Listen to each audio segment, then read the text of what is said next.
तो मोदी सरकार का एक बड़ा चेहरा देश के शिक्षा मंत्री धर्मेंद्र प्रधान इस वक्त हमारे साथ मौजूद हैं। जोरदार तालियों की गड़गड़ाहट से स्वागत होना चाहिए।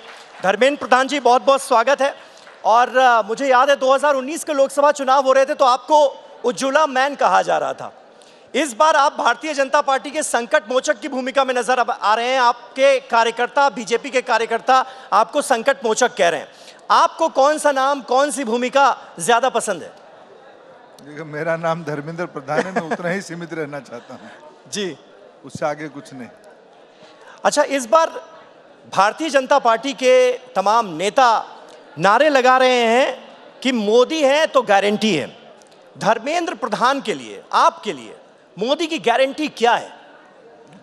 देखिए, कभी भी भारत जैसे बड़े प्रजातंत्र की सेवा करने का किसी को भी अवसर मिलता है, सबके मन में ये इच्छा रहती है, दायित्व रहता है, कर्तव्य बोध रहता है कि मैं कैसे कुछ बुनियादी व्यवस्थाओं को सुधारूं और लोगों की जिंदगी को आसान करूं।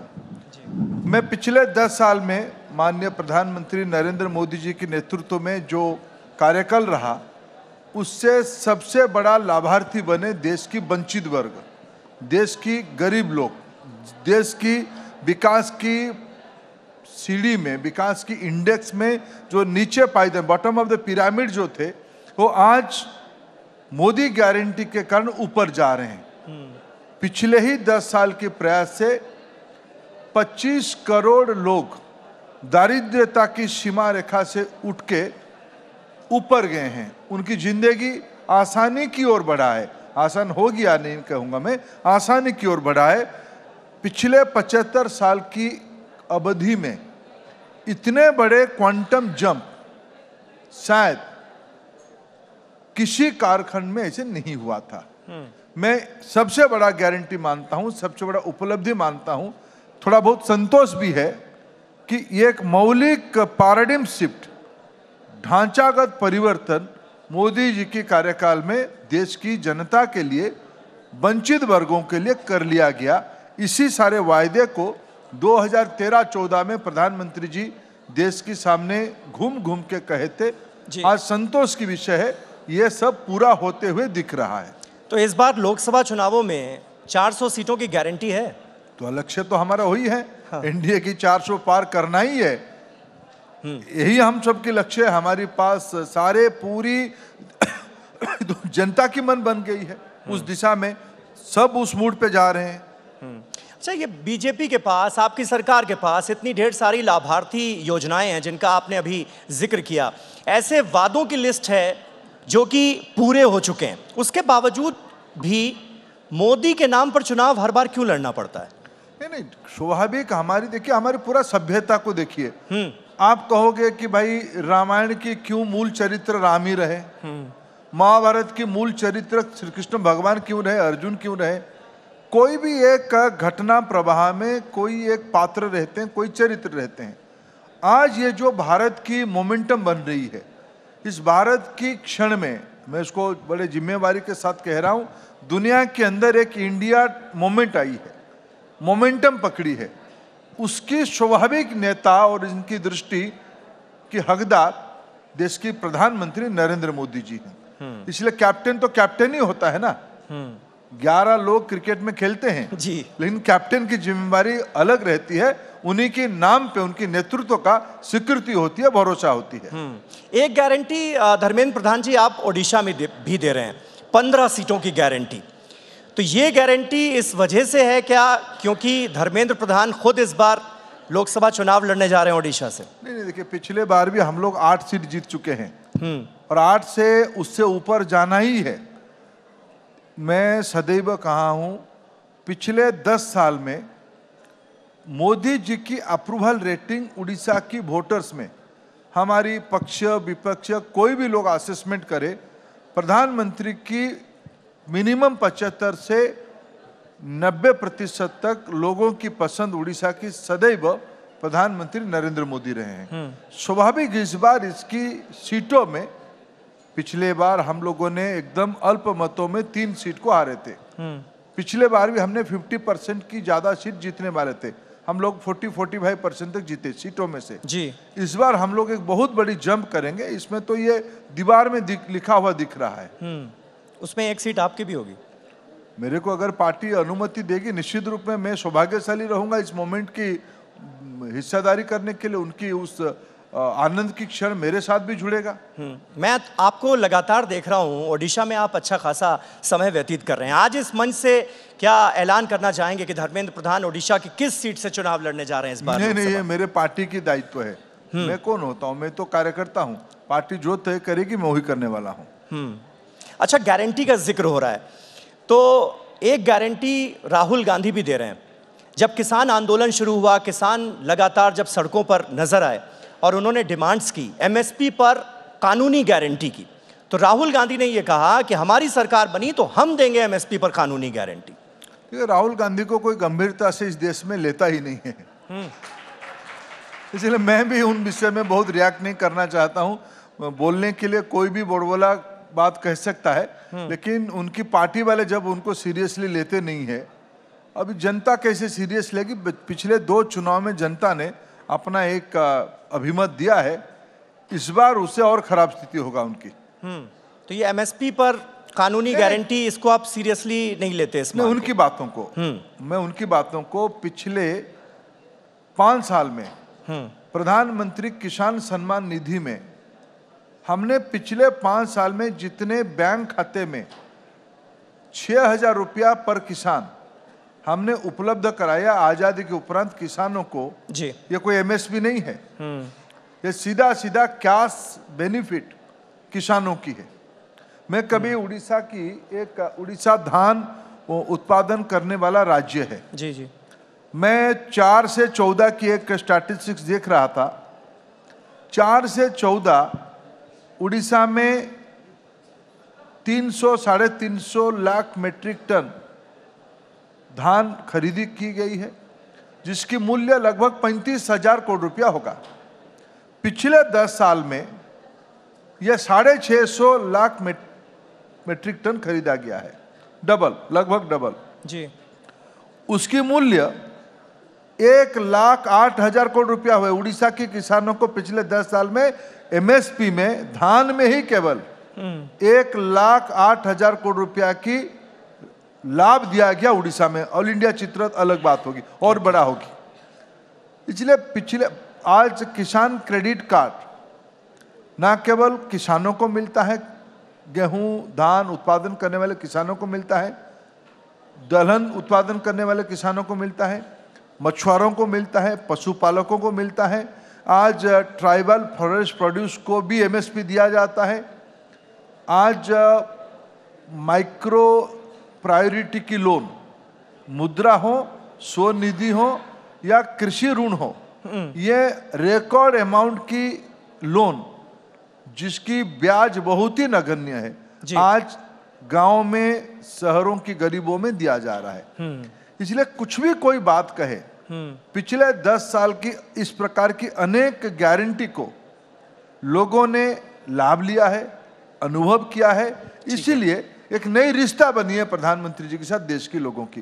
बाकी जो लोग उनको जो सह नहीं पाते हैं, जो इंटॉलरेंट है, ये लोग इस प्रकार की बेबुनियादी बात, क्योंकि उनके हाथ में तो पीढ़ी दर पीढ़ी शासन रहा जी, उनके खानदान में कई बार प्रधानमंत्री तो रहा, रिमोट में भी रहा, उन्होंने क्यों नहीं किया उस समय में उस सारे काम को? जो रहते हुए काम नहीं किया, अभी नहीं रहते हुए उसको सिर्फ दिखावे के लिए बोलने में कोई इंपैक्ट नहीं आता है। लेकिन राहुल गांधी एक और गारंटी दे रहे हैं आरक्षण की। वो कहते हैं कि अगर उनकी सरकार आई सत्ता में तो ये जो 50% आरक्षण की सीमा है, इसे उखाड़ कर फेंक देंगे। ये फिर देखो, राहुल गांधी जी मूल तक उनकी कुछ फंडामेंटल्स में प्रॉब्लम है। देश की मूल उन्होंने जब सत्ता में रहे उस समय में क्या किए, जिन राज्यों में अभी अभी वो सत्ता में थे, अभी अभी कर्नाटक में वो जीते हैं, वो कहें पहले कर्नाटक में क्या सदाशिव आयोग की रिकमेंडेशन को वो पालन करने वाले हैं क्या? चुनाव में कुछ कह के आए थे अभी जिसमें वो जीते हैं, क्या उसमें वो पालन कर रहे हैं? कहना कुछ करना कुछ, यह कांग्रेस की बुनियाद में रही है। ओबीसी आरक्षण के बारे में बहुत बोलते हैं। उन्हीं की सरकार पंडित जवाहरलाल नेहरू जी की एक चिट्ठी को आरक्षण के संबंध में अभी अभी माननीय प्रधानमंत्री जी ने संसद में कोट किया था। कैसे जवाहरलाल जी आरक्षण की बुनियादी व्यवस्था की विरोधी हैं जी। जो संविधान में सुरक्षा मिली है आरक्षण, उसको जवाहरलाल नेहरू जी ने आज ये प्रधानमंत्री मुख्यमंत्रियों को पत्र लिखते हुए उसको विरोध किए थे, नापसंद किए थे। राहुल जी के जो पूज्य पिताजी रहे स्वर्गीय राजीव गांधी जी, जब वीपी सिंह जी के कार्यकाल में मंडल आयोग की सिफारिश को लागू किया गया जी, उस समय में राजीव गांधी जी ने लोकसभा में क्या भाषण दिया था, ये पब्लिक डॉक्यूमेंट है, पब्लिक डोमेन में है। ये दोनों दस्तावेज को पहले राहुल गांधी ठीक से पढ़ ले, पढ़ने के बाद कुछ बोलते तो उनकी नैतिकता बनती। कोई उनके साथ आज जो सलाहकार है, कुछ सलाहकार अरविंद केजरीवाल जी से निराशा होके उनके पास चले गए, गलत सलत लिखा के पढ़ा देते हैं, उसी को बोलते हैं, तो जग हसाई हो रहा है, लोग उनको बहुत सीरियसली लेते नहीं है। आप थोड़ा बहुत क्यों ले रहे हो, मेरे को ध्यान में नहीं आ रहा है। नहीं, हम तो बात कर रहे हैं मोदी की गारंटी की, 400 सीटों की गारंटी का दावा बीजेपी कर रही है। तो ऐसे में बहुत जरूरी हो जाता है कि जो ऑपोजिशन पार्टीज हैं वो किस तरह के दावे कर रही हैं, वो क्या गारंटी दे रही हैं, तो तभी तो मुकाबला जो है वो जनता को समझ में आएगा। इसी से जुड़ा हुआ एक मुद्दा है जातिगत जनगणना का। एक और गारंटी उनकी तरफ से आई जातिगत जनगणना को लेकर कि हम आएंगे तो जातिगत जनगणना कराएंगे। बिहार में आपकी पार्टी इस डिमांड के साथ नजर आती है, लेकिन बाकी राज्यों में बीजेपी चुप्पी साध लेती है, ऐसा क्यों? देखिए, एक बिहार में, बिहार का नाम आपने लिया, एक बिहार में कहावत है, काट की हांडी को बार बार आप चढ़ा नहीं सकते हो, एक बार चढ़ाओगे। हाँ। ये राहुल गांधी की कंपनी जो मूलतः देश की गरीब विरोधी है, इनको कौन मना किया था कर्पूरी ठाकुर जी को सम्मानित करने में? उनकी तो सरकार उन्होंने तोड़ दिया था। जिन्होंने पिछड़ों के बारे में आरक्षण की बिहार में व्यवस्था शुरू की है, सरकार किसकी थी? 60 के दशक में कर्पूरी ठाकुर जी की नेतृत्व में सरकार थी, उसमें जनसंघ हिस्सेदारी रखा था। 77 में जनसंघ की हिस्से से लोग कैलाशपति जी के नेतृत्व में वहां सरकार की हिस्सा थे। बाद में भारतीय जनता पार्टी की सरकारों के अंदर, एनडीए की बिहार की गठबंधन की सरकार के अंदर अति पिछड़ों के एनेक्सर 1 लिस्ट बना जी। नीतीश जी मुख्यमंत्री थे, सुशील मोदी जी उप मुख्यमंत्री थे। एनेक्सर 1 की कल्पना, अति पिछड़ों की कल्पना एक संवैधानिक नीति सरकारी व्यवस्था में डाला गया। हमने सब किया है, अनेक राज्यों में किया है, ओबीसी नेतृत्व खड़ा किया है। आज तो जाति भारत में प्रधानमंत्री जी के हिसाब से 4 है। गरीबी एक जाति है, सबको मिलकर लड़ना चाहिए गरीबी की खिलाफ और गरीबों को बाहर लाने के लिए। आज एक जाति है महिला, ये आज भारत में महिला नेतृत्व की विकास, वुमेन लेड डेवलपमेंट की कल्पना मोदी जी के समय में हो रही है। आज युवाओं की आकांक्षा पूरा करने के लिए आज अनेकों कार्यक्रम किया जा रहा है। मोदी जी ने कहा ये एक चौथा जाति है जी। 5वां जाति है हमारी अन्नदाता। अन्नदाता की मेहनत से ही आज भारत की अर्थव्यवस्था की मजबूती आई है, ग्रामीण अर्थनीति में एक गति आई है। ये आज 21वीं सदी की इसी दशक में यही 4 जाति है, उसी पे फोकस करना आपने चाहिए। इन 4 जातियों का जिक्र किया। राहुल गांधी तो ये कह रहे हैं कि प्रधानमंत्री नरेंद्र मोदी ओबीसी की जाति से नहीं आते, ओबीसी जाति से नहीं आते क्योंकि उनका जन्म ओबीसी जात में नहीं हुआ। साल 2000 में उनकी जाति को ओबीसी में शामिल किया गया। तो वो क्या समझेंगे ओबीसी का दर्द? ओबीसी, राहुल गांधी जी की पढ़ाई ठीक नहीं है।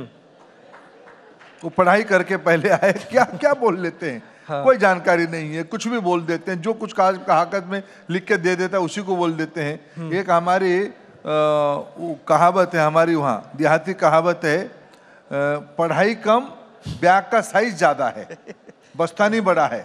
गांव में हमारी तरफ जो स्कूल बैग को बस्तानी कहते हैं। पढ़ाई कम बस्तानी बड़ा है राहुल गांधी जी का, इसलिए उनको बहुत कुछ ध्यान में नहीं रहता क्या कह रहे हैं। अच्छा, ये बताइए कि आर्टिकल 370 हट गया, राम मंदिर बन गया, यूसीसी के प्रारूप भी सामने आने लगे, उत्तराखंड में यूसीसी बिल भी पास हो गया।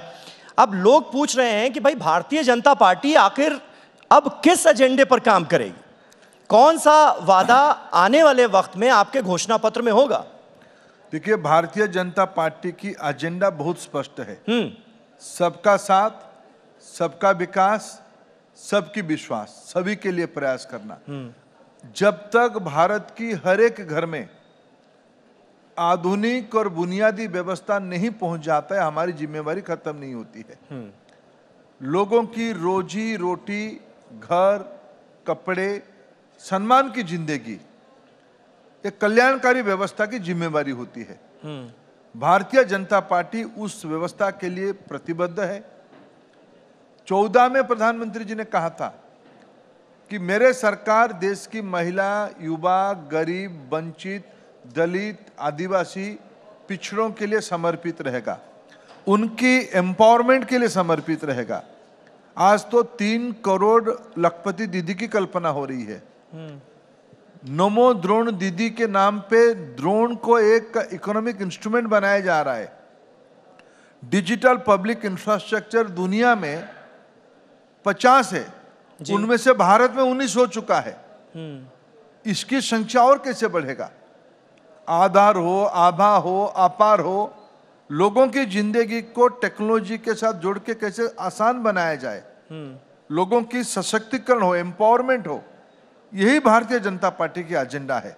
सिर्फ 370 राम मंदिर तो आस्था का विषय था, कुछ प्रशासनिक व्यवस्था तो हो गया है, लेकिन जब तक 2047 में भारत को विकसित बनाना, ये भारतीय जनता पार्टी की एजेंडा है, ये देश की एजेंडा है।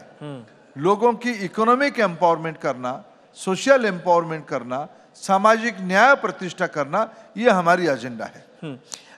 एक, क्योंकि हम बड़े एजेंडास की बात कर रहे हैं कि सरकार का आने वाले वक्त में एजेंडा क्या होगा, एक वन नेशन वन इलेक्शन का मुद्दा जो है, इस पर काफी काम भी हो रहा है, होता हुआ हम देख रहे हैं, एक समिति बन चुकी है। वन नेशन वन इलेक्शन का जहां तक सवाल है, संविधान के जो जानकार हैं वो ये कहते हैं कि भाई इसके लिए 3/4 बहुमत की जरूरत है, और अभी अगर मौजूदा स्ट्रेंथ की बात कर लें तो 539, उसके हिसाब से 3/4 यानी 404 होता है। दूसरी तरफ आप बार बार इस बात पर जोर दे रहे हैं कि इस बार 400 सीटों की गारंटी है, 400 सीटें आनी है, तो क्या ये वन नेशन वन इलेक्शन की तरफ देश बहुत तेजी से आगे बढ़ेगा अगर आपकी सरकार आई तो? निश्चित रूप में बढ़ेगी, बढ़नी भी चाहिए, बढ़ेगा। तो चुनाव अगर अलग अलग समय में देश में होता है, आधे समय तो विकास के काम सब बाधक हो जाता है। आचार संहिता के नाम पे विकास की काम ठप हो जाती है। देश इसको इंतजार नहीं करनी चाहिए। देश की नागरिकों को, देश की नई पीढ़ी को विकास की रफ्तार और तेजी से मिलनी चाहिए, उसको गति और मिलनी चाहिए। इसलिए जो जो प्रशासनिक सुधार की आवश्यकता है, शुरू में तो एक देश में एक ही चुनाव की परंपरा था। 50 के दशकों में जब पहला चुनाव हुआ तो यूनिफॉर्म चुनाव होता था लोकसभा और विधानसभा की। धीरे धीरे बहुमत के अभाव के कारण, मिली जुली सरकारों के कारण, दल बदल के कारण इसमें डिसरप्शन आई। अभी एक समय आया है देश की, लोग कहते थे कि वन नेशन वन टैक्स हो ही नहीं सकता है, one nation one identity number नहीं हो सकता, आधार हो गया है, जीएसटी लग गई है। ये सारे को देखते हुए धीरे धीरे सारा व्यवस्था में, कुछ लोग कहते थे भाई बजट मार्च में ही होनी चाहिए, मार्च फरवरी के अंत में होती थी जी, अभी फरवरी के प्रारंभ में हो गई है। व्यवस्था बनाने से ही बदलता है, बदलती हुई व्यवस्था को सिर्फ स्वीकार करने से उसको दृष्टि नहीं कहा जाता है। प्रधानमंत्री नरेंद्र मोदी जी देश के लिए सोचते हैं, हमारी सरकार की स्वभाव में देश पहला है। तो वन नेशन वन इलेक्शन हो या फिर और बड़े मुद्दे, यानी संविधान में बदलाव से जुड़े बड़े मुद्दे, उसके लिए 400 से ज्यादा सीटों की जरूरत है, ये आप मानते हैं? विषय नई सोचने का है। हाँ।